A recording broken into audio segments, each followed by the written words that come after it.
مرحبا ويا ميت أهلا وسهلا فيكم بكل اللي عم بيتابعوا مطبخ هبة نحاس الحلبي. إن شاء الله تكونوا بألف صحة وعافية يا رب. واليوم رجعت لكم مع طريقة عمل كيكة التفاح بطريقة بسيطة وسهلة ورح تعجبكم كتير، ورح تاخدوا كيك هش مثل ما واضح عليكم. يلا نشوف المكونات مع طريقة التحضير. عندي 5 بيضات بحرارة المطبخ، رح حط عليهم معلقتين صغار فانيلا. هلا أنا حطيت فانيلا بودرة، إذا ما موجودة عندكم فيكم تحطوا فانيلا سائلة، يعني التنتين طيبات، المهم انه نحط فانيلا مشان زنخة البيض. هلا رح اخفق شوي، بعد هيك رح ضيف كوب ونص سكر عادي.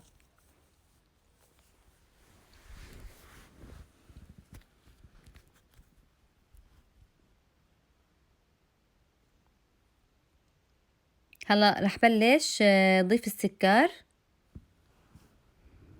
كوب ونص. طبعا انتو كيف بتحبوا الحلاوة بتحطوا سكر، هلا انا بالنسبة الي حطيت كوب ونص سكر، اذا بتحبوا اقل من هيك حطوا كوب، بس يعني حلاوته كتير نظامية. وهي نص كوب، صار عندي كوب ونص سكر. هلا رح استمر بالخفق حتى يتضاعف عندي الخليط يعني يصير لونه فاتح. هلا في منكم رح يسالوني بصير نخفق الخليط بخلاط الكوكتيل، فانا بقولكم انه ما رح يعطيكم نفس النتيجه، يعني القوام ما رح يتكاثف عندكم ويصير هيك لونه عبياض الخليط ويصير سميك. وفي منكم كمان رح يسالوني انه بصير نخفق بالخفاق اليدوي، هذا السلك اللي بنستخدمه. فيكم تخفقوا فيه بس رح تخفقوا كتير، يعني ايدكم رح توجعكم، بس فيكم تخفقوا فيه، يعني افضل من خلاط الكوكتيل. بس انا بفضل يعني حتى تاخدوا نتيجة مضمونة انه تخفقوا بالخلاط اليدوي الكهربائي، وتكون سرعته يعني تكون سرعته عالية. كل ما كانت سرعة الخفاق عالية بناخد نتيجة افضل، حتى بيتضاعف عنا الخليط بسرعة، يعني ما بيعذبنا بالخفق. هلا قبل هالمرة في منكم سألوني شو نوع الخلاط اللي أنا بستخدمه الكهربائي شو اسمه. أنا بستخدم بوش، نوعيته كويسة عجبتني، وفي منه سرعات، يعني انتو بتحددوا اين السرعة بدكم اياها، يعني وقت اللي بدكم تشتروا من البوتيك في له سرعات. كل خلاط يدوي كهربائي له سرعة، طبعا كل واحد له سعره. هلا أنا بيعجبني كمان الكينود كتير ممتاز، بالنسبة إلي الماركة كينود كتير بتعجبني، إن كانت عجانة أو خلاط كوكتيل أو خلاط كهربائي مثل هذا. يعني ما بعرف، بحسها هالماركة كتير رائعة. هلا رح ضيف نص كوب زيت نباتي، ورح ضيف نص كوب حليب، والحليب لازم يكون بحرارة المطبخ. هلا إذا الحليب ما له متواجد عندكم فيكم تحطوا نص كوب مي. طبعا المي ما لازم تكون باردة، يعني مي عادية. وإذا ما في عندكم زيت نباتي فيكم تحطوا نص كوب زبدة، يعني زبدة تكون سايحة. هلا رح استمر بالخفق مثل ما واضح عليكم، يعني رح اخفق شوي وبس، وهيك بصير عندي الخليط جاهز. هلا هيك صار عندي الخليط جاهز، رح بلش ضيف الطحين. عندي كوب ونص طحين ونص كوب نشا.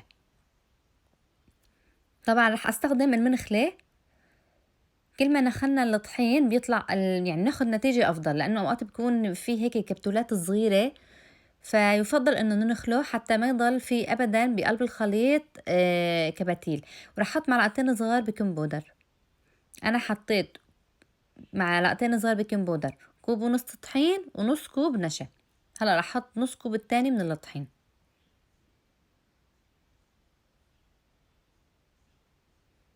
هلا رح بلش انخلهم وبلش اقلب بالخليط.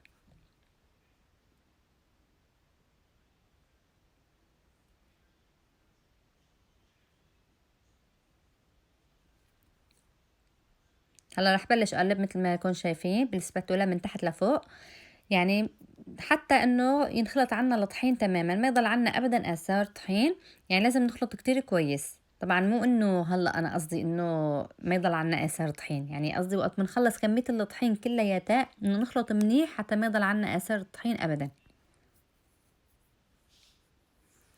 هلا مهم جدا انه يكون الفرن حامي على درجة حرارة 150. بالنسبة لي انا فرني كتير حامي، فدائما بخبز الكيك على درجة حرارة 150.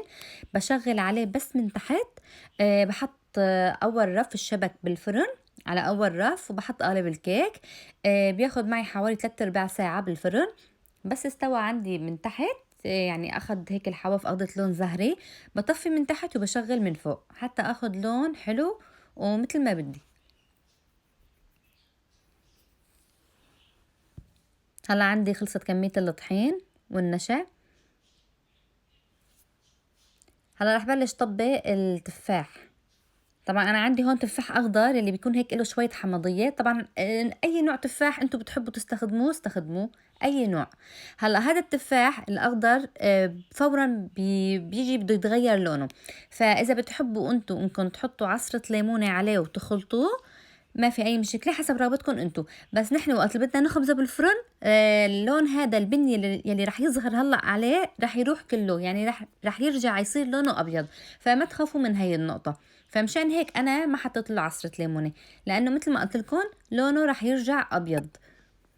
هلا فيكم كمان تحطوا سكر وقرفة تخلطوهم مع بعض وتطبقوه بالقالب كمان حسب رغبتكم انتو.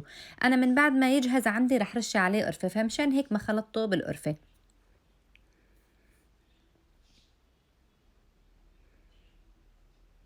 هلا انا هاي الطريقة هيك عملتها لانه جوزي ما كتير بحب الكراميل، يعني ما بحبه بشكل عام، ما لانه حلو فما بياكل كراميل وهيك هالقصص هاي. فعملت له اياه بهي الطريقة. بس بالنسبة لي انا يعني بحب كتير انه اسيح سكر اسويه كراميل وحطه في القالب، بعد هيك طبق فوق التفاح بيطلع لذيذ كتير كتير. هلا انا حطيت الخليط مثل ما شفتوه في القالب. هلا رح بلش هيك شيل القالب وخليه ونزله على المرمرة حتى يطلع يعني الهواء الفقاعات اللي الزيادة اللي في قلبه تطلع.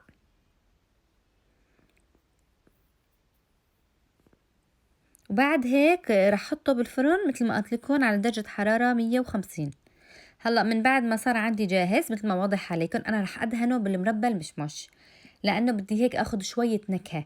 فرح ادهنه في المربى المشمش على الخفيف. هلا هذا النوع المربى انا عندي دلع ما كتير حلو، فرح ادهنه. بعد هيك رح احطه بالفرن مرة تانية ورح شغل عليه بس من فوق، يعني بس من فوق حتى هيك ياخد شوية لون، شوية صغيرة مو كتير.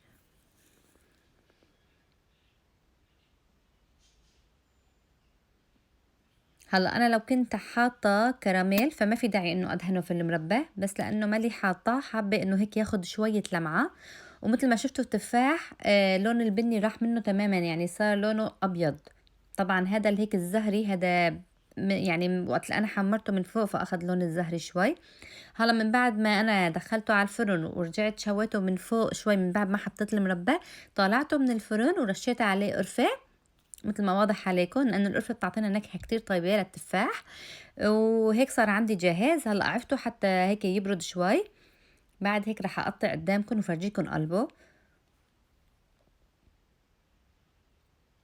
قلبه كتير طري، كتير كتير قلبه طري وهش كتير، وطعمته رائعة لذيذة لذيذة بشكل يعني مو طبيعي.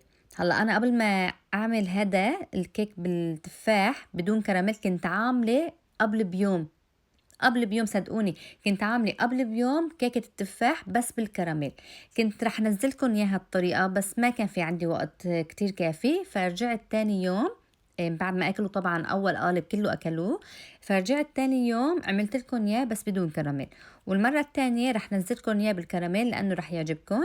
وهيك ان شاء الله تكون عجبتكم طريقة تحضيري واكون وضحت عليكم كل شيء. ولا تنسوني من دعمكم تشتركوا بقناتي مطبخي بنحاس الحلبي وتفعلوا زر الجرس حتى يوصلكم كل شيء جديد. وكمان تشتركوا بقناتي التانية هبة نحاس وتفعلوا زر الجرس. ويا ميت أهلا وسهلا فيكم، نورتوني. وهدول بعض من أكلاتي يلي أنا نزلتهم على قناتي، حبيت بس هيك يعني هيك أعطي لمحة سريعة حتى يلي ما شافون يشوفون. وبدي لكم ملاحظة صغيرة إنه في كتير منكم عم بيقولوا لي إنه هبة نحن عاملين اشتراك وضاغطين على زر الجرس بس ما عم يجينا إشعار. فأنتوا كل يوم مثلا فوتوا على قناتي وشوفوا شو انا منزله جديد، لانه اوقات بيكون انه ما بعرف يعني انه ما بيجي اشعار، ما بعرف ليش يعني، رغم انه بيكونوا الكل عاملين انه اشتراك وضاغطين على زر الجرس. فانتوا دائما فوتوا على القناه وشوفوا اذا انا منزله شيء جديد وهيك يعني. وان شاء الله الف الف صحه وهنا، ولا تنسوني من دعمكم، وباي باي.